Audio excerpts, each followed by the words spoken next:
अनीक भाई जरा अपनी दास्तान सुनाओ। अस्सलाम वालेकुम। अच्छा जी, अगर मेरे इंट्रोडक्शन की बात करें, नाम आप शायद कुछ लोग जानते होंगे, अनीक खत्री। अच्छा, मेरा जो सर के साथ जो करियर स्टार्ट हुआ था वो 2022 से स्टार्ट हुआ था। बैरिया ऑडिटोरियम में हमारी क्लासेस होती थी और वहीं से मैंने अपना करियर स्टार्ट किया था। इससे पहले मैं as a MERN stack developer काम कर रहा था। सर के साथ जब ज्वाइन किया तो जैसे कि अभी हमजा भाई ने बताया कि ऐसे नहीं है, हम जब भी सर की जो है हम जब भी कोई चीज़ पढ़ते हैं तो हमेशा लेटेस्ट टेक्नोलॉजी उसी को हम फॉलो करते हैं और यकीन करें इसका हमें बहुत फ़ायदा हुआ है। आप तो अभी भी एजेंटी की डायरेक्ट पढ़ रहे हैं। हमें तो याद है जब हम लोग यूआईटी क्लास में बैठे हुए थे, सर हमारे पास आया, सर ने कहा हमारे पास एक खुशखबरी है और एक बुरी खबर। पहले क्या सुना? उन्होंने कहा सर पहले बुरी खबर सुना दें। वो कह रहे हैं जो भी हमने अब तक पढ़ा था वो सारी चीज़ें ऑब्सोलीट हो, क्योंकि उस वक्त नवंबर 2022 में ओपन एआई ने चैट कंप्लीशन एपीआई जो है वो इंट्रोड्यूस कर दी थी। हमने कहा सर ठीक है, बुरी खबर हो गई, अब अच्छी खबर क्या है? सर ने कहा भाई अब तक जो हमने पढ़ा था, आपने पढ़ा था, हमने जो इतनी मेहनत की थी, अब सब हम एक लेवल पर हो गए, अब दोबारा स्टार्ट करेंगे। तो यकीन करें तब से लेकर आज तक हमने स्टार्ट किया था टाइपस्क्रिप्ट से, फिर हमने नेक्स्ट.जेएस पढ़ा और चैट कंप्लीशन से लेकर फिर हमने लैंगचेन वगैरह, असिस्टेंट एपीआई, इसके ऊपर दूसरी आज इस फॉर्म में हमारे पास एजेंटिक आई है। तब से सर के साथ अल्हम्दुलिल्लाह हम इनरोल हैं और चीज़ें सीख रहे हैं, और ना सिर्फ सीख रहे हैं लेकिन कोशिश करते हैं कि उस पर हम लोग इम्प्लीमेंट भी करें। हमने टाइपस्क्रिप्ट सीखी, मैंने उस पर काम किया, नेक्स्ट.जेएस पे काम किया।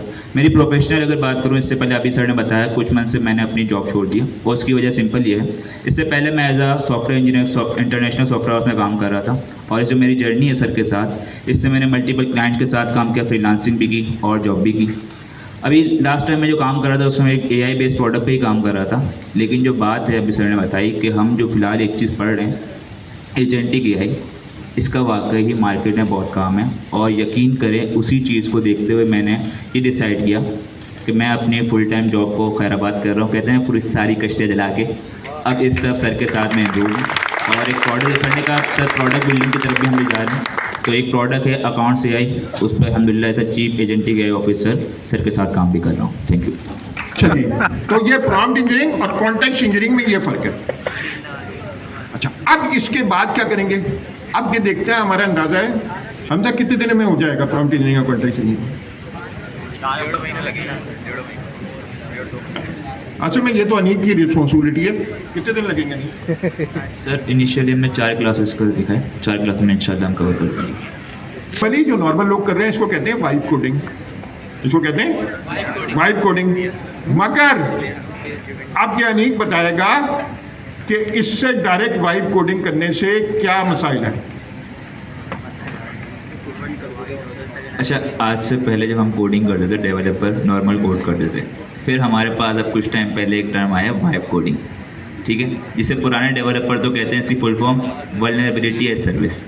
लेकिन जो नए डेवलपर हैं बड़े खुश हैं कि वो क्या करते हैं, एजेंट या चैट जीपीटी को प्रॉम्प्ट देते हैं और वो कोड करके देता है। ठीक है, इससे काम हो जाता है, लेकिन अगर आप किसी प्रोडक्ट पे या किसी बड़े प्रोजेक्ट पे काम कर रहे होते हैं तो वहाँ पर इसके कुछ नुकसानात भी हैं। सबसे पहले वाइब कोडिंग से क्या होता है कि हम उसे कोड देते हैं, वो कोड उसे प्रॉम्प्ट देते हैं, वो कोड जनरेट करके दे देता है। इससे आपका जो स्ट्रक्चर होता है ना वो कोई मेंटेन नहीं होता, वो कोड बड़ा मैसी होता है। दूसरा, एआई से कितने लोग हैं जो यहाँ पर जो है कोड जनरेट करवाते हैं? तकरीबन सारे। डिबगिंग कर सकते हो?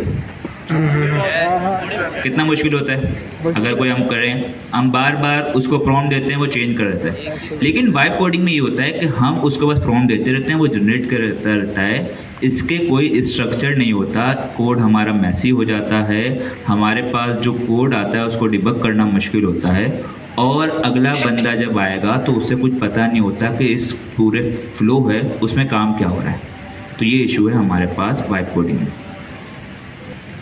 अनीक, ये स्पेक किट प्लस क्या चीज़ है?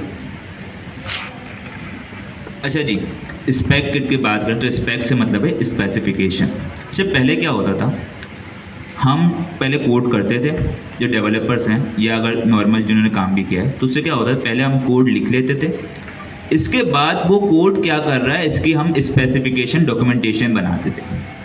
उसमें खामी ये थी कि हमारे पास कभी भी उन दोनों की भी ना अलाइनमेंट सही नहीं होती थी। स्पेसिफिकेशन का मतलब ये होता है जो हम डॉक्यूमेंट बनाते हैं कि उस कोड में उस प्रोजेक्ट में क्या क्या चल रहा है हम वो सब उसमें डिफाइन कर सकें।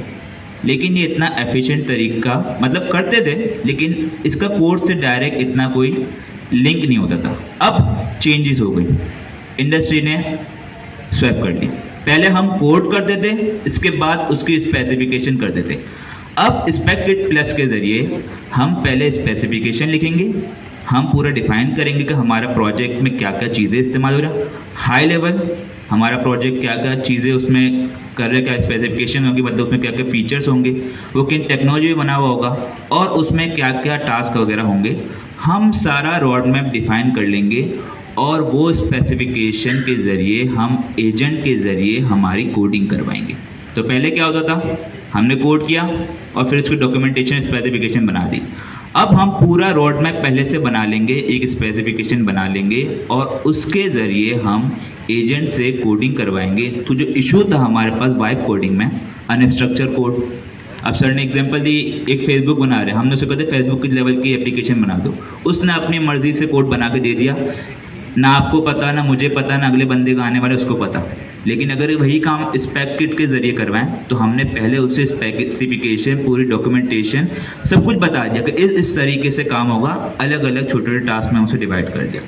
अब अगर वो कोड जनरेट करेगा और दूसरा बंदा भी उस पर आगे काम करेगा तो हमें उसकी सारी इन्फॉर्मेशन होगी, सब चीज़ें एक स्ट्रक्चर वे में काम कर रही होंगी, जो कि वाइब कोडिंग में हमारे पास इशू था।